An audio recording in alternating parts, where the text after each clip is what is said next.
Magandang umaga sa inyong lahat. Ako nga po pala si Rose G. Salabsab at ang iulat ko ngayon ay patungkol sa pagdedesenyo ng pahina. So ano nga ba ang pagdedesenyo ng pahina? Ang pagdedesenyo ng pahina, ito ay ang pag-aayos ng teksto, larawan, headline sa pahina ng balita. So ang layunin nito ay akitin ang mga mambabasa na basahin ang dyaryo gamit ang magandang imahinasyon. Ngayon, meron tayong mga tungkulin ng kaanyuan ng pamahayagan.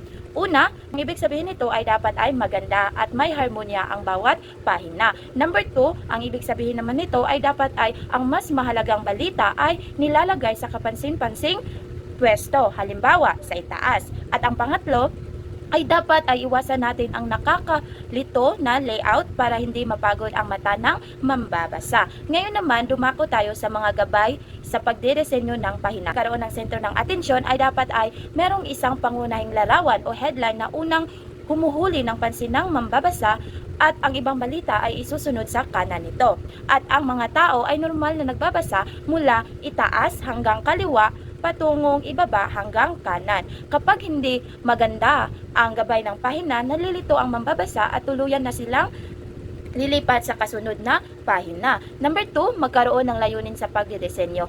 Yes, dapat ay meron tayong layunin sa pagdidesenyo ng pahina. Dapat ay isipin natin ang kapakanan ng mambabasa. Dapat ang ating pahayagan ay dapat ay kawili-wiling basahin. Number 3, gawing simple. Yes, dapat gawin nating simple ang ating pahayagan. Huwag nating gawing circus ang pahina. Iwasan ang daming sobrang magkakaibang layout, malalaking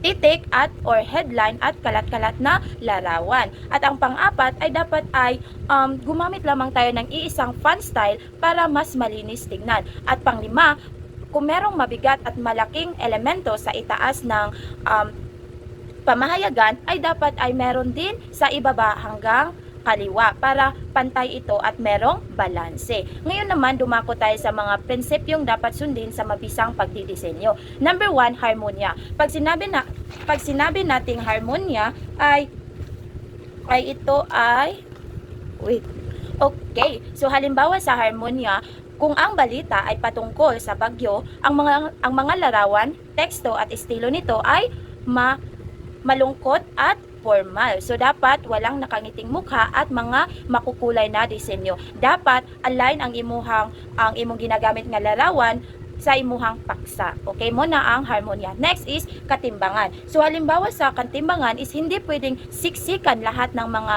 larawan at balita sa itaas na bahagi. At sa ibabang bahagi naman ay puro mahahabang teksto lamang. Dapat ay pantay ang bigat nito. Number 3 is kaisahan. Yes, halimbawa ng kaisahan ay meron kang dalawang balita. Number 1 na balita ay ang panalo sa Olympics ay may malaking titik at bold na font size. While ang katabi nitong balita ay maliit at manipis lang na titik para hindi malilito ang mambabasa. Number 4 is proportion. Pag sinabi nating proportion, kung halimbawa nito, kung ang iyong balita ay maikli lamang, huwag mong bigyan ng malaking headline. Dapat ay sapat at sakto lang ito sa iyong kung ano ang haba ng iyong balita. And number 5, galaw. Yes, halimbawa nito ay dapat maayos ang serye ng pahina para masundan ng mambabasa ang pinakamahalagang balita pababa. At ang panghuli ay ang kaibhan. Pag sinabi natin kaibhan is ang pagkakaiba. So halimbawa nito na number 2, meron kang larawan na inilagay sa taas. So tapos sa pahina number 3 naman, meron kang larawan na inilagay sa ibaba para maging pantay ito at hindi nakakabagot tingnan. At ngayon naman, dumako naman tayo sa mga hakbang sa pagdedesenyo ng pahina.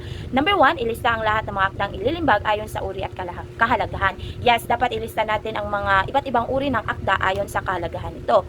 Sa dami. So pag sinabi nating dami ay dapat ay meron tayong pansamantalang plano gamit ang papel at lapis. Number 3, dapat ay kung meron tayong gustong baguhin sa pahina ay baguhin natin, mababago natin. And number 4, dapat ay tukuyin natin ang tamang style or tamang font size para sa ating pamahayagan para ito ay maging maayos tignan. Ang panglima naman ay tapusin natin ang iba pang mga detalye. Ang mga mahalagang impormasyon ay ilagay natin.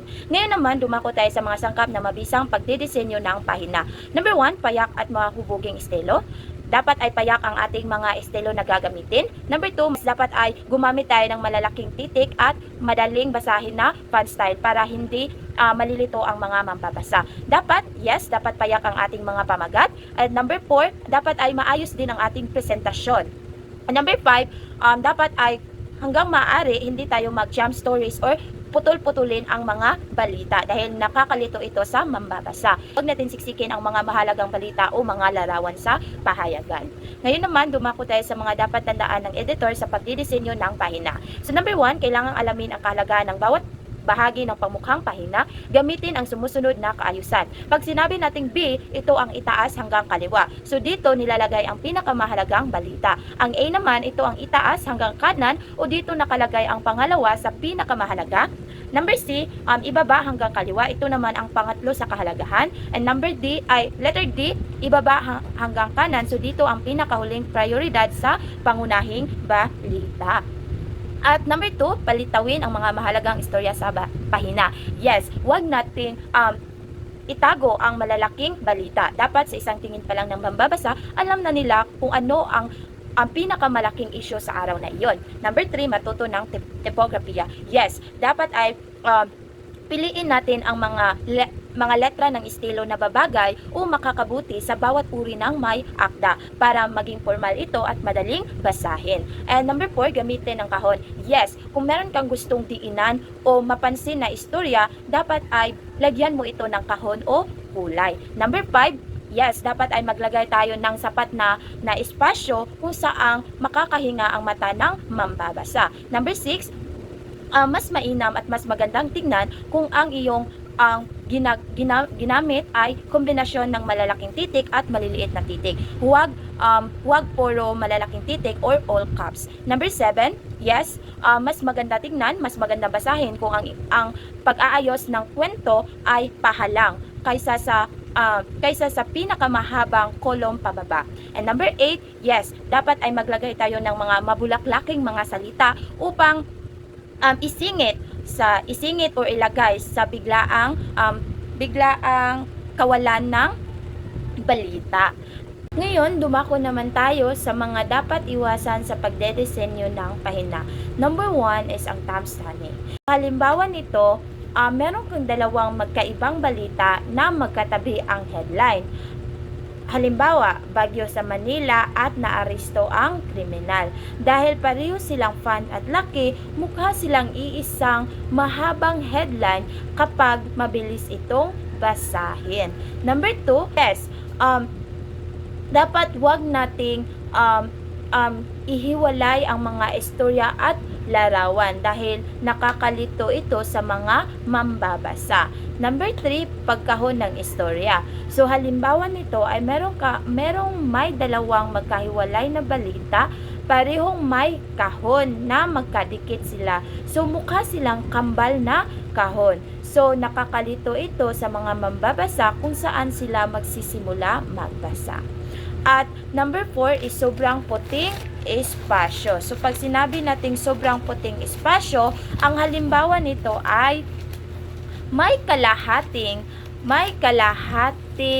pahina ng dyaryo na walang laman kundi puting papel lang dahil kulang ang naisulat na balita nito. Number 5, pagkaroon ng jump stories o pagpuputol. So ang ibig sabihin ng jump stories ay yung pinuputol ang balita. So ang halimbawa nito ay ang karugtong ng balita pahinawan ay isiningit mo sa pinakamataas na bahagi ng pahina to at magkatabi sa larawan. Number 6, bad breaks. Pag sinabi nating bad breaks, halimbawa nito ay una lang ka og sulat sa balita without headlines or pamagat. So malibog ang mga mambabasaan kung para aham ni nga balita. Number 7, screaming headline o ulo ng balita. Halimbawa, ang balita ay patungkol lang sa isang pusa na umakyat sa puno, ngunit nilagyan mo ito ng kasing laki ng balita about sa gyera. So dapat hindi ganyan. Okay? Number 8, pagpapabigat ng hating itaas na larawan nito ay naglagay ka ng 5 larawan sa pinakaitaas at 3 malalaking headline sa itaas. So pagtingin mo sa ibaba, walang kalaman-laman ito, kundi mahabang teksto lamang. So hindi pantay ang bigat nito. Number 9, yes. Halimbawa nito, meron kang 5 malalaking headline o ulo ng balita. So, kapareha silang font size, kapareha silang font style. So, malibog ang mambabasa kung alin doon ang pinakamahalagang balita. Number 10 is, sa halimbawa nito, ang iyong pahayagan na pahina number 1 ay mahabang kwento or mahabang ang balita. Ang imong kwento, kung iyang font size is 20, tapos ang imuhang headlines kay 15 lang, so dapat dili ing ana, dapat mas dako ang headline kaysa sa imuhang gibalita. Okay, next, number 11, sa front page nimo gibutang ang dili kayo importante nga balita. For example is tudloan ka how to cook unsaon pagluto ang adobo na ay step by step sa front page nimo gibutang, so dapat dili ing ana.